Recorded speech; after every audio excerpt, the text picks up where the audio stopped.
زه ستاسو رور نجیب الله شینواری سپیکس نه ډېر سلامونه مې ومنئ دوستانو. د پاکستان او بنگلاديش ترمنځ T20 سیریز یو 3 ساعته وروسته شروع کیږي. دوه مختلف ټیمونه دي. د پاکستان ټیم T20 ورلد کپ سیمی فائنل ته ورسید، ان بیټن لاړه او داسې ښکاري دا کوم یو نوی گیم سیټ اپ یا پلانینګ د سکلین مشتاق میتیو هیډن انډر چې شروع کړی دی، دې ته دوی یو قسم ته دوام ورکوي. بل نړیوال جام 11 میاشتې وروسته دی، نو دا د پاکستان دپاره ښه موقع ده چې څونه T20 کوي او سپیشلی بنگلاديش په خلاف زما په نظر چې خپل بنچ سټرینث ټرای کړي.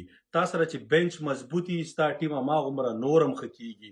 دا زموږ او ستاسې ټیمونه چې ښه مګر کنزسټنټ ښه نه وي، د هغې یو وجه دی چې موږ سره بنچ سټرینث نه وي، موږ سره ټاپ پلیران وي مګر چې هغه انجرډ شي یا آوټ آف فارم شي، بیا نه وي را سره د هغه متقابل نه وي. نو د پاکستان ټیم سبا زما په نظر باید خپل بنچ ټرای کړي. دوی به خوشدلشاه راولي د آصف علي په ځای او د عماد وسیم په ځای به محمد نواز راځي.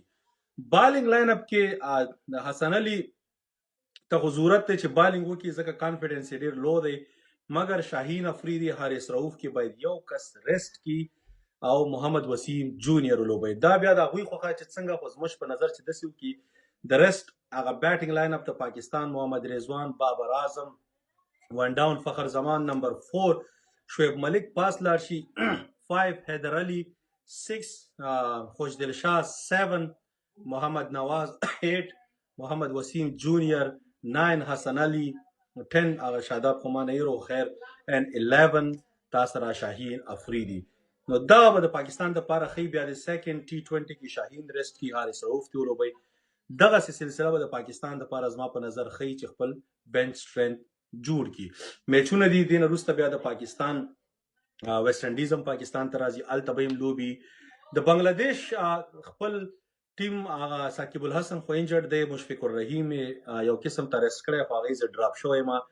نورم نو ینګسټر ته یې چانس ورکړی. هغه کسان چې پرفارمنس یې کړی دوی غواړي چې یو څه ینګسټر مخکې بوځي. ینګسټر ښیي چې ټیم کې راځي او یو قسم ته کانفیډنس لیول ځان سره راوړي، هیریږي نه، جذبې سره راځي، جوش سره غواړي چې پاکستان ټیم بیټ کړي. نو مقابله به د دوو داسې ټیمونو وي چې دوی خو سی ورلد کپ نه و تیر شوی، غواړي چې بل ورلد کپ ته سی تیاری وکړي. پاکستان غواړي چې د خپل ټیم ته همداسې د لوبو ته همدې طریقې ته دوام ورکی. معلومات به کېږي، زما په نظر پاکستان یې باید وګټي. ګورو به چې څنګه چل کېږي، خو پاکستان سټرانګ